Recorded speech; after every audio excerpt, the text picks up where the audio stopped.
Assalomu alaykum, hurmatli GetViza obunachilari.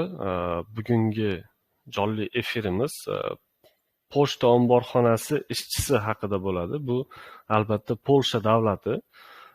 Sizlarga ishni tanishtirishdan avval Polshada ishlashning 20 ta qulayligini tanishtirib o'taman. Bilmaganlar uchun, bilganlar yana eshitib tursanglar yangilik bo'lishi mumkin. Xo'p, Polshada ishlashning 20 ta qulayligi. Birinchisi, ish oson topiladi. Logistika, ishlab chiqarish, qurilish sohalarida doim ish bor.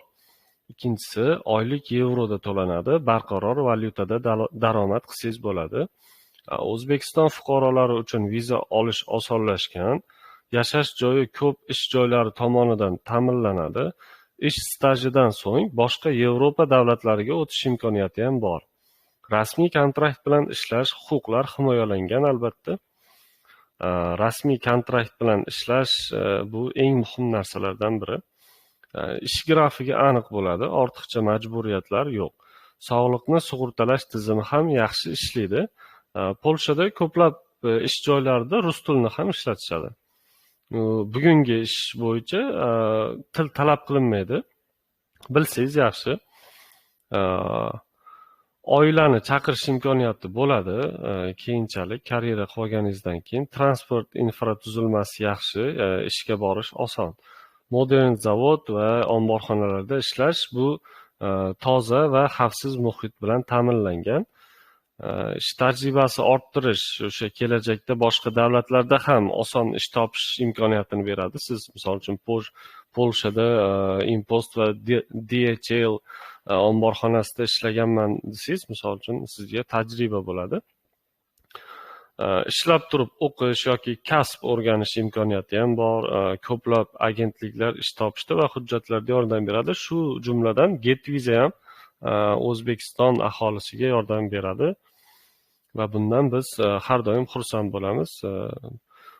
Polsha aholisi muhojirlarga nisbatan mehribon va ochiq. Borgan bo'lsanglar bilasizlar albatta. Kichik shaharlar ham xavfsiz va yashashga qulay sharoitlari bilan mashhur. Bank kartasi ochish, pul yuborish juda ham oson. Hozir albatta 21-asrda yashayapmiz. Ish bilan ketib turistik Yevropani ham ko'rish imkoniyati bor. Misol uchun baribir o'sha mashhur joylarga bormoqchi bo'lsangiz, Schengen hududi 26 ta davlatga erkin harakat qilish imkoniyati bor. Xo'p, bugungi ishimiz nimadan iborat? Bugungi ishimiz Impost va DHL omborxonasida ishlash haqida batafsil bo'ladi. Polshadagi omborxonalar bular. Impost nima? Impost Polshadagi eng yirik avtomatlashtirilgan pochta xizmati hisoblanadi. Ular pochta terminallari orqali butun Polshani qamrab olgan. Internetda buyurtma bergan odamlarning yuklari shu terminallarga kelib tushadi. DHL nima? DHL xalqaro logistika giganti. O'sha Polshada katta omborlari bor. Yuklar chet eldan kirib keladi yoki chiqadi. Qadoqlash, belgilash, yetkazib berish asosiy faoliyatlardan biri hisoblanadi. Xo'p, qanday ishlar bajariladi Impostda? Impostda posilkalarni ajratish, ya'ni qaysi shahar, qaysi terminal, shunga qarab saralash ishlari bo'ladi. Ikkinchisi, skaner orqali belgilash. Sizda apparat bo'ladi, o'sha skaner qilasiz, belgilaysiz. Pochta terminallariga tayyorlab yuborish. O'sha pochtani terminallarga tayyorlab yuborasiz albatta. Keyingisi keltirilgan posilkalarni qabul qilish va tizimga kiritish. Buni menimcha hamma bilsa kerak. O'sha kelgan posilkani qabul qilib olasiz, tizimga kiritasiz. U yog'i keyin tepadagi o'sha terminallarga tayyorlab yuborish, skaner qilish hammasini o'z ichiga oladi. DHL da ham shunga o'xshash yuklarni skanerlash va saralashdan iborat. Etiketga yopishtirish, o'sha label printing deyiladi bu. Delikat tovarlar bilan ehtiyotkor ishlash, bu ko'proq ayollarga xos. O'sha o'tirib o'sha tovarlar bilan nozikroq narsa bo'lsa, ichida o'shani sostirovka qilish jarayoni. Qadoqlash va yetkazish tartiblarini tizimga kiritish. Bu ham albatta avtomatlashtirilgan. Xo'p, ishlarimiz kimlar uchun mos? Umumiy ma'noda aytib o'taman. Til bilmaydiganlar ham bemalol ishlasa bo'ladi. Ko'rsatmalar, o'sha o'rgatilgan narsalar hammasi rasmli va oddiy jarayon bo'ladi. Juda ham oddiy tushuntirilgan. Ayollar va erkaklar uchun alohida pozitsiyalar bor. Yengil ishlar va og'ir yuk ko'tarilmaydi u joyda. Oyligi qancha deyishingiz mumkin. Oyligi 1100 yevrodan 1600-1500 yevrogacha bo'ladi. Oylik, haftalik yoki oylik to'lanadi, kartaga tushadi. Ish grafigi 5-6 kun ish haftasiga, kechki va tunda smenalar ham bor. O'sha kechkida ko'proq to'lanadi. 8-12 soatlik smenalar, tanaffuslar bilan 10 soatda. Yashash va hujjatlarga keladigan bo'lsak, ko'p hollarda ish beruvchi yashash joyini beradi yoki topishda yordam beradi. Ish ruxsati va vizaga, misol uchun GetViza kabi agentliklar yordam berishi mumkin. Bizga aloqaga chiqsanglar bo'ladi. Ish rasmiy bo'lgani uchun kontrakt asosida ishlanadi. O'sha to'lovlar ham hammasi bank orqali shartnoma asosida to'lov qilinadi. Xo'p, nega odamlar bu ishga qiziqadi? 5 ta fakt sanab beraman. Birinchisi, bu ishga qiziqishi sababi odamlarni oson o'rganiladi boshqa ishlarga qaraganda. Ikkinchisi, tez ishga olinadi. Unaqa nechidir kun yo nechidir oysiz stajirovka qilib yurmaysiz, tez ishga olinasiz. Uchinchisi, til bilish umuman talab qilinmaydi. Hamma o'sha ko'rsatmalar rasm ko'rinishida belgilangan. Haqiqiy zavod emas, bu ombor va pochta muhiti bo'ladi. Misol, u yerda katta zavodga o'xshab og'ir bir nimadirlar yo'q. Ombor va pochta muhiti chista shunaqa bo'ladi. Shtat doim kengayib boradi. Demak, ish ham har doim bor, ish ham kengayib boradi. U yerda siz karyera qilsangiz ham bo'ladi keyinchalik. Xo'p, keyingisi, endi talablarni tanishtirib o'taman.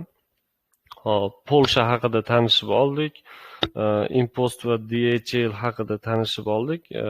Endi o'sha pochta omborxonasiga ishchilar qanaqa yoshda bo'lishi kerak, nimalar kerak, hammasini ketma-ket aytib o'taman.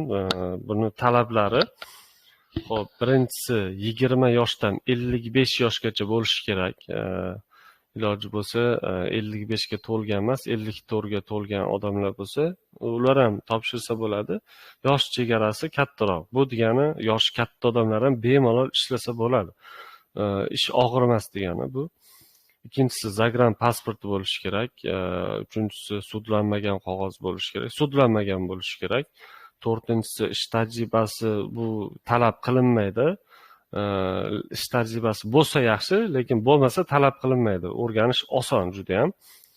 Beshinchisi ham shunga o'xshash. Til bilish umuman talab qilinmaydi ishda, lekin bo'lsa yaxshi. Til bilsangiz yaxshi. Ruschada brigadirlar bilan gaplashib, hazillashib, ishga kirishib, kollektiv bilan yaxshiroq tanishib, o'sha joyda o'z o'rningizni topishga yordam beradigan faktorlardan biri. Xo'p, 6 yashash joyda ma'lumotnoma kerak bo'ladi. Menimcha hamma tushundi. Keyingi etapga o'tsam bo'ladi. Birinchi oyga 1 oyga 1100 yevrodan 1500 yevrogacha sof daromad olsangiz bo'ladi. Birinchisi, yotoq joyi bilan ta'minlanadi, ishchi kiyim beriladi. Maxsus ishchi kiyimda bo'lasiz u yerda albatta. Yotoq joyi bilan ham muammo bo'lmaydi. Ta'minlanadi. Ayollarga alohida, erkaklarga alohida. Juftliklar bo'lsa, er-xotinlarga ham alohida variantlar bor. Uchinchisi, qo'shimcha vaqt uchun katta bonus olsangiz bo'ladi. Kechqurun yoki o'sha dam olish kunlari smenada tursangiz, normalniy pul topsangiz bo'ladi. To'rtinchisi, dam olish kunlari uchun sayohatlar bor. Viza chiqish muddati endi jarayon 3 oyda tashkil qiladi. Жеребовка jarayonida siz qanchada chiqishi endi u random hisobda elchixonaga bog'liq. Biz o'sha 3 oy davomida sizni hamma elchixonagacha bo'lgan hujjatlarni tayyorlashda yordam beramiz. Xo'p, bizning xizmatlarimizni kimda savollar bo'lsa, Telegram kanalga akkaunt qoldirdik, bemalol berishlaring mumkin.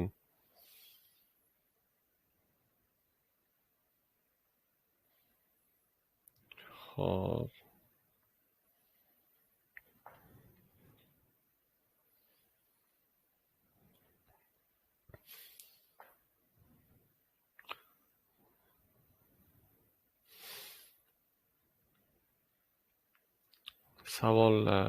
Savollar bo'lsa, pastdagi akkaunt bor, GetVisa pastki chiziqcha Toshkent, o'sha akkauntga kirib bemalol savollaringni berishlaring mumkin, nima qiziqtirgan bo'lsa. Ungacha yangi kirganlar uchun o'sha Impost va DHL haqida yana tushuntirib o'taman. Impost va DHL omborxonasida ishlash haqida batafsil ma'lumotlar. Impost bu Polshadagi eng yirik avtomatlashtirilgan pochta xizmati hisoblanadi. Ular pochta terminallari orqali butun Polshani qamrab olishgan.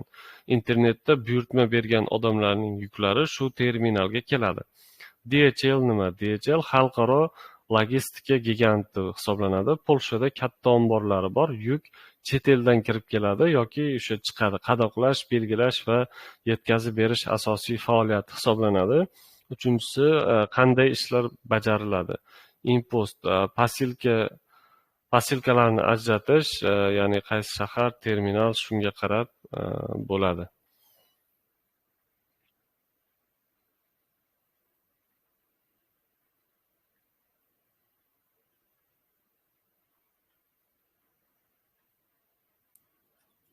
Xo'p. Keyingisi skaner orqali belgilash, pochta terminallariga tayyorlab yuborish, keltirilgan posilkalarni qabul qilish va tizimga kiritish. DHLda yuklarni skanerlash va saralash, etiketga yopishtirish, delikat tovarlar bilan ehtiyotkor ishlash, qadoqlash va yetkazish tartiblarini tizimga kiritish. Bular ham o'sha ishga kiradi DHLda. Kimlar uchun mos?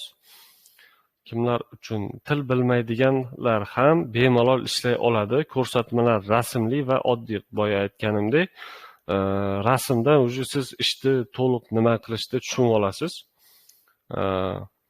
Ayollar va erkaklar uchun alohida pozitsiyalar bor. Bu ham juda muhim.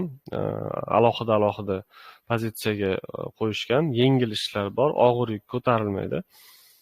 Oyligi $1000 $1500 gacha bo'ladi. Yevroda to'lanadi. Oylik, haftalik yoki oylik ko'rinishda bo'ladi. Bu kartaga tushadi albatta. Ish grafiga 5-6 kunlik. Kechki smenalar ko'p bo'lgani uchun o'sha kechki smenalarda ham ko'proq pul to'lashadi.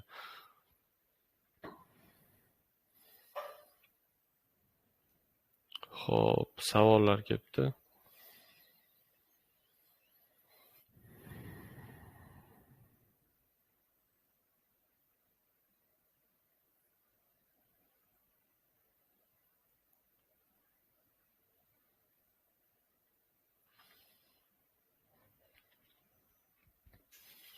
Xo'p, dastlabki xarajatlar haqida so'rashibdi. Dastlabki xarajatlar hujjatlar tayyorlash va rasmiylashtirish to'lovi 5,400,000 so'mni tashkil qiladi.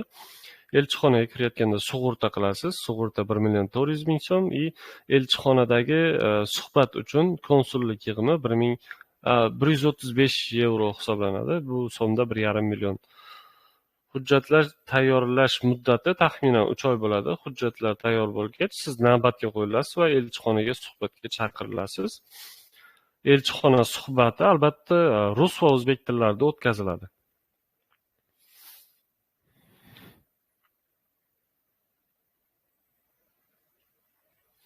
Xo'p, takamiz savol beribdilar. Namangandan dokument qayerga topshirish kerak? Svarchga vakansiya yo'qmi? Hozircha qurilish sohasida bor. Serbiyaga aloqaga chiqsangiz bo'ladi. Umid Ahmedov, yoshim 49 da. Shu yoshdagilarga ish bormi? Albatta bor aka. Aynan hozirgi Polsha pochta omborxonasi aynan siz uchun. Lokatsiya so'raganlarga biz Farg'ona va Toshkentda ofisimiz bor. Bemalol kelsanglar bo'ladi. Toshkentdagi ofisimizni so'rasanglar, lokatsiyasini tashlab beramiz. Farg'ona kerak bo'lsa, Farg'onani deb yozinglar.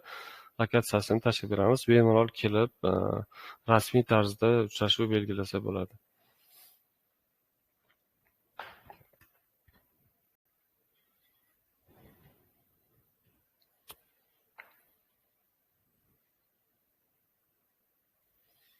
Assalomu alaykum. To'lovni oldindan qilish kerakmi? Albatta, boshdagi o'sha xarajatlarni oldindan qilishingiz kerak. Iloji bo'lsa, jarayon tezlashadi. Assalomu alaykum. Navbat necha kunda kelishi mumkin? Aka, navbat qanchada chiqishi bu Polshaga harakat qilib ko'rganlar juda yaxshi bilishadi. Bu bir haftadan misol ketaveradi yog'i. 5 oy, 6 oyda chiqishi ham mumkin, ertaroq chiqishi ham mumkin. Hamma hujjatlaringiz joyida bo'lsa, tezroq chaqirishadi. Xo'p, yangi kirganlar uchun yana qaytarib o'taman. Polshadagi Impost va DHL pochta omborxonalariga ishga taklif qilamiz. Polshadagi o'sha Impost va DHL pochta omborxonalari quyidagi ishlarni bajarish kerak bo'ladi. O'sha kelayotgan pochta jo'natmalarini qadoqlash, saralash, belgilash, ya'ni markirovka. Ish vaqti kuniga 8 soat rasmiy mehnat shartnomasi asosida bo'ladi. Yotoqxona ish beruvchi tomonidan taqdim etiladi. Ovqatlanish, o'sha oziq-ovqat xarajatlari o'zingiz hisobingizdan bo'ladi. Oylik maosh 1500 yevrodan boshlanadi. Ish faoliyatiga qarab bu ortishi ham mumkin. Dastlabki xarajatlar hujjatlar tayyorlash va rasmiylashtirish to'lovi 5.400.000 so'm, sug'urta to'lovi 1.400.000 so'm bo'ladi. Elchixonadagi suhbat uchun konsullik yig'imi 135 yevro. Bu so'mda 1,5 million so'm tashkil qiladi. Hujjatlar tayyorlanish muddati taxminan 3 oy davom etadi. Hujjatlar tayyor bo'lgach, siz navbatga qo'yilasiz va elchixonaga suhbatga chaqirilasiz. Elchixona suhbati rus va o'zbek tillarida o'tkaziladi. Muhimi, to'lovlar bank orqali amalga oshiriladi. Ishga yuborish qonuniy, barcha hujjatlar rasmiylashtiriladi.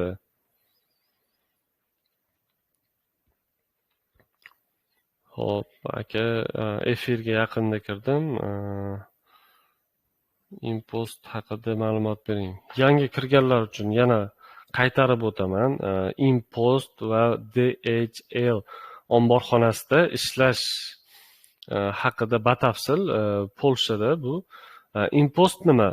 Impost Polshadagi eng yirik avtomatlashtirilgan pochta xizmati. Diqqat bilan eshitishlaringni talab qilamiz. Menimcha hamma yangi kirganlar kirib bo'ldi, boshqatdan qaytarilmaydi. Impost Polshadagi eng yirik avtomatlashtirilgan pochta xizmati hisoblanadi.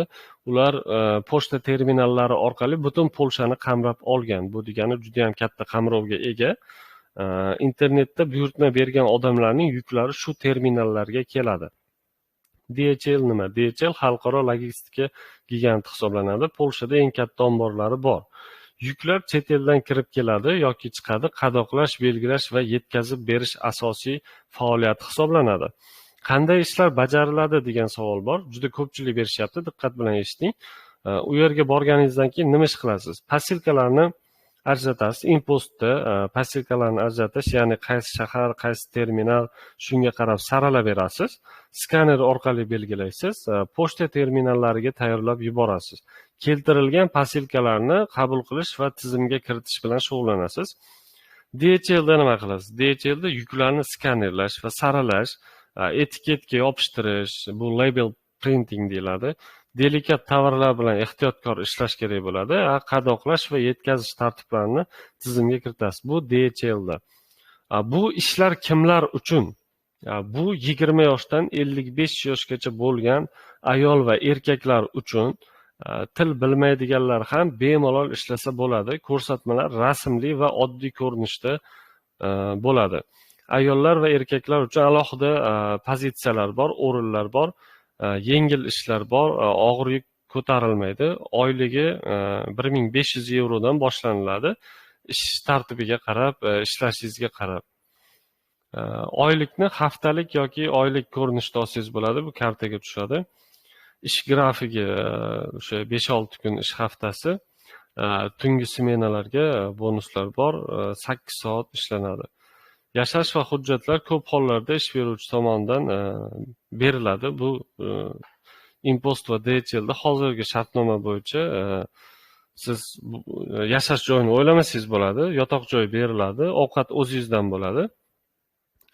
Albatta GetViza bu hujjatlarni tayyorlashda sizga yordam beradi. Ish rasmiy bo'lgani uchun kontrakt asosida o'sha bank orqali to'lov qilasiz. Bu ishlarga nega ko'p odam qiziqadi? Aynan pochta omborxonasi ishchisiga. Sababi oson o'rganiladi, tez ishga olinadi, umuman siz vaqt yo'qotmaysiz, bemalol borib ishlasangiz bo'ladi. Til bilish talab qilinmaydi. Bu ham eng muhim faktorlardan bittasi.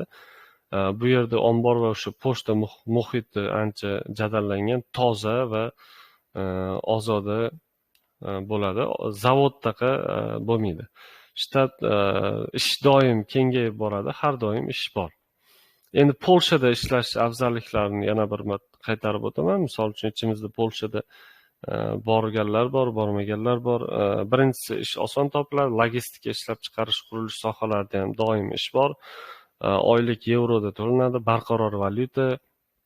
O'zbekiston fuqarolari uchun viza olish osonlashgan. Yashash joyi ko'p ish joylari tomonidan ta'minlanadi. Ish stajidan so'ng boshqa Yevropa davlatlariga o'tish imkoniyati ham bor.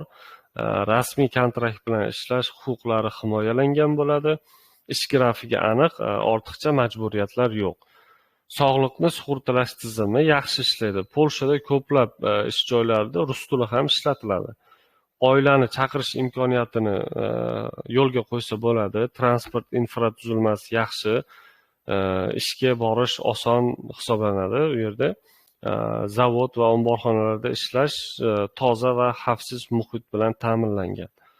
Ishlab turib o'qish yoki kasb o'rganish imkoniyati ham bor. Ko'plab agentliklar misol uchun ish topishda yordam beradi. Jumladan GetVizaga ham aloqaga chiqsanglar bo'ladi. Polsha aholisi muhojirlarga nisbatan mehribon va ochiq ko'ngil, o'zimizga o'xshaydi. Mehmondo'st desa ham bo'ladi. Kichik shaharlar ham, даже kichik shaharlar ham xavfsiz va yashashga qulay hisoblanadi. Bank kartasi ochish, pul yuborish oson, ish bilan ketib, turistik xizmatlar bilan o'sha Yevropani ham ko'rish imkoniyati bor. Sizda Shengen zonaga dostуп bo'ladi. Shengen hududi 26 ta davlatga erkin harakat imkoniyatini bergan. Aynan shu ish orqali o'sha birinchi qadamni bossangiz bo'ladi.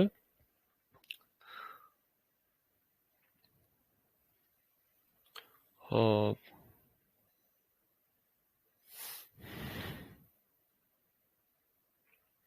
Salom, Impostning oyligi balandmi yoki DHL? Deyarli farqi yo'q, bir xil.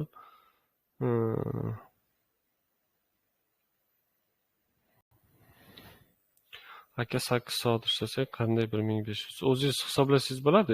O'sha ish kuniga bo'lib matematik hisob bilan chiqarib olsangiz bo'ladi. Xo'p, Gafur Rahmanov savol beribdi. Iltimos, viza xarajatlarini aniqlik kiritib aytib yuboring. So'rashimning sababi polskiy vizaga 2 xil aytishganday bo'lishuvdi. 2 xil narx. Xo'p, aka, sizga to'liq ish haqida yana tushuntirib o'taman. Ish vaqti 8 soat bo'ladi. Ish beruvchi tomonidan taqdim qilinadi. Yotoqxona, ovqatlanish o'zingiz hisobingizdan bo'ladi. Oylik maosh 1500 yevrodan boshlanadi. Dastlabki xarajatlar O'zbekiston hududida, mana dastlabki xarajatlar deyilyapti bu yerda. Hujjatlarni tayyorlash va rasmiylashtirish $420, ya'ni bu 5 million 400 atrofida bo'ladi. Sug'urta to'lovini qilasiz. Elchixonaga kirayotganda 1 million 400 ming so'm bo'ladi bu. Elchixonadagi suhbat uchun konsullik yig'imi 135 yevro. Mana shu 3 ta rasxodingiz bor o'sha elchixonaga kirish uchun. Menimcha mana shu, boshqa rasvotingiz yo'q. Bilet olsangiz bo'ladi, suhbatdan o'tib ketadigan aniq bo'lsangiz, biletni olib ketasiz. Hujjatlar 3 oy davomida o'sha taxminan 3 oyda hujjatlar tayyor bo'ladi. Tayyor bo'lgach, siz navbatga qo'yilasiz, elchixonaga suhbatga chaqirilasiz. Suhbat rus va o'zbek tillarida bo'ladi. Muhimi, to'lovlar faqat bank orqali amalga oshiriladi.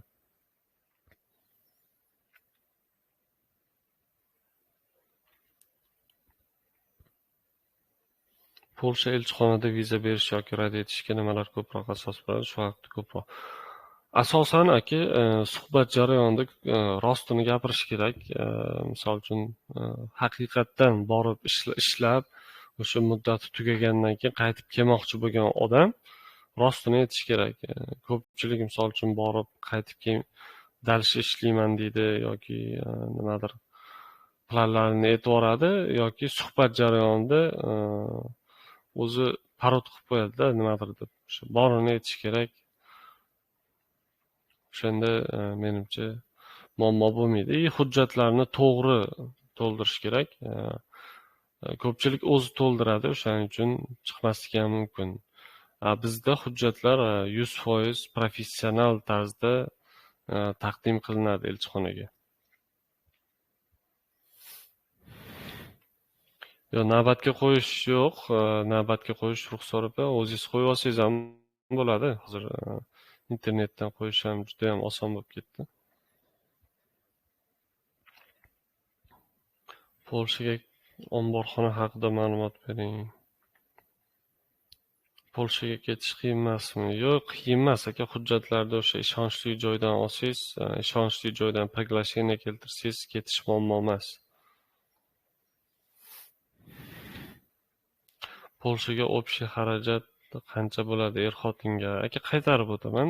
Polshaga ketish dastlabki xarajatlar O'zbekistondagisi 5.400.000 so'm to'lov qilasiz. Bu albatta o'sha hujjatlarni tayyorlash va rasmiylashtirish to'lovi, sug'urta to'lovi 1.400.000 so'm bo'ladi. Elchixonadagi suhbat uchun konsullik yig'imi bor, 135 yevroni tashkil qiladi bu. To'lovlar bank orqali amalga oshiriladi. Assalom, yaxshimisiz? Meni savolim bor. Oilaliklar ham borsa bo'ladimi? Ya'ni er-xotinlar, men til bilmayman. Bemalol borsanglar bo'ladi, chunki ayollar va erkaklar uchun alohida pozitsiyalar tashkillashtirilgan. Bu yerda ayol va erkaklar alohida ishlashadi. Bu muammo bo'lmaydi, borib ishlasanglar.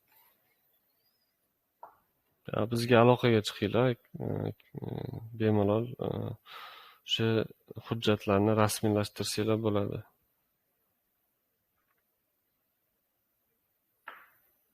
Assalomu alaykum. Bo'sh vakansiyalar haqida. Bo'sh vakansiyalar aka, hozir bizda Slovakiya Volkswagen zavodiga bor, Polshaga bor, Impost va DHL ga omborxonaga, Serbiyada bor, kuryerlikka, skladga, qurilish sohasiga bor, Ummon davlatida ham qurilish sohasiga bor. Latviyada SE kategoriyadagi pravasi borlarga bor.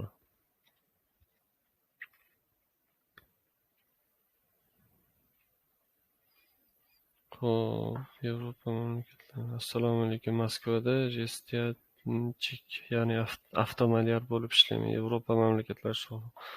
Albatta bor aka, qurilish sohasida Serbiyaga ketsangiz bo'ladi, Ummonga ketishingiz bo'ladi. Bemalol borib ishlab ketsangiz bo'ladi. Elchixonada qanday savollar bo'ladi? Aka, siz shartnoma qilganingizdan keyin elchixonaga kirish jarayonida hammasini aytib o'tamiz. Sizga tayyorlab kirgizib yuboramiz. Assalomu alaykum. Farg'ona lokatsiyasini tashlab bering. Bo'ldi, sizga Farg'onadagi lokatsiyani tashlab yuboramiz.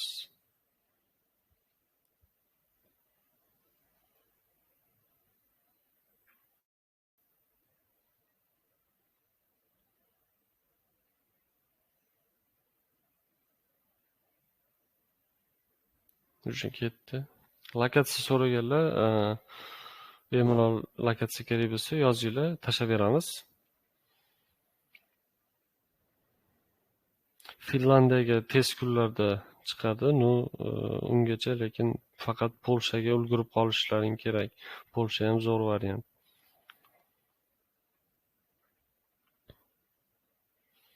Assalomu alaykum. Rossiyada xo'jayiningiz Rossiyada bo'lsa, bemalol ularning nomidan onlayn shartnoma qilish imkoniyati bor. Xohlasangiz kelasiz, xohlasangiz onlayn qilamiz. Shartnoma qilish imkoniyati bor. Ular Rossiyada bo'lsalar, 2 oyda o'sha ketishlariga tayyor bo'lguncha ishlab tursalar bo'ladi bemalol. O'zi ko'pchilik hujjat topshirib Rossiya yoki Qozog'iston shu ishlagani ketyapti. 3 oy davomida chiqadi bu narsa. Polsha, Serbiya, Ummon davlati 2 oy vaqt talab qilgani uchun ko'pchilik borib ishlab ketishga tayyor bo'lib kelishyapti. Bu ham yaxshi variant. Sizga qancha to'laymiz? Dastlabki O'zbekistondagi xarajatlar, yana to'liq tushuntirib o'taman. Shu bilan menimcha barcha savollarga javob berdik desak ham bo'ladi. Xo'p, ish tavsifi. Polshadagi Impost va DHL pochta omborxonalarida quyidagi ishlarni bajarish kerak bo'ladi. Kelayotgan pochta jo'natmalarini qadoqlash, ya'ni upakovka, saralash, ya'ni sortirovka, belgilash, ya'ni markirovka ishlarini tashkil qiladi. Ish vaqti kuniga 8 soat. Rasmiy mehnat shartnomasi asosida bo'ladi. Yotoqxona ish beruvchi tomonidan taqdim etiladi. Ovqatlanish, oziq-ovqat xarajatlari o'z hisobingizdan bo'ladi. Oylik maoshi 1500 yevrodan boshlanadi. Albatta ish faoliyatiga qarab. Bu yerda siz ishlamasangiz hech kim pul to'lamaydi, borib ishlash kerak prosta. Dastlabki xarajatlar O'zbekiston hududida hujjatlar tayyorlash va rasmiylashtirish to'lovi 5.400.000 so'm bo'ladi. Sug'urta to'lovi 1.400.000 so'm. Elchixonadagi suhbat uchun konsullik yig'imi 135 yevro, ya'ni 1,5 million so'm. Buni o'zingizlar qo'shib hisoblab olsanglar bo'ladi. Bilet o'zingizlardan bo'ladi. Hujjatlar tayyorlanish muddati taxminan 3 oy.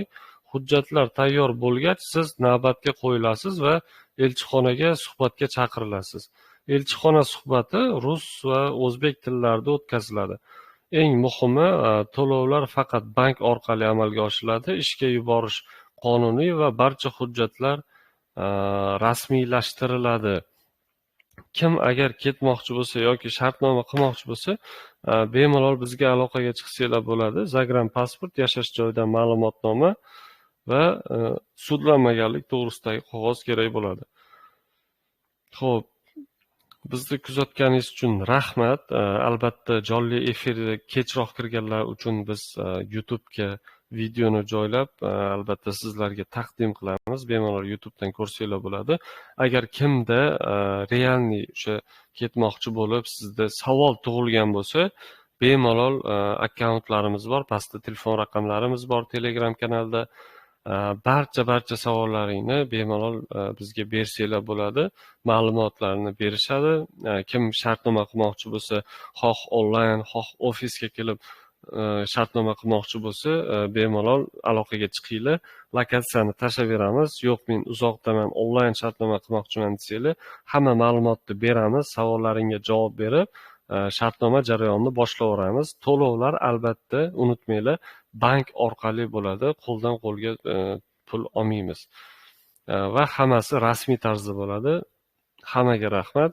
Keyingi jonli efirlarda aktiv bo'lishlaringizni so'rab qolaman. Ertaga so'rovnoma qilamiz. Qaysi davlat bo'yicha ko'proq ma'lumot kerak bo'lsa, o'sha davlatga ovoz berishda aktivroq bo'linglar. O'sha ovozlaringga qarab, qaysi davlat haqida, qaysi vakansiya haqida sizga ko'proq ma'lumot kerak bo'lsa, o'shani tashkil qilamiz. Hammaga rahmat.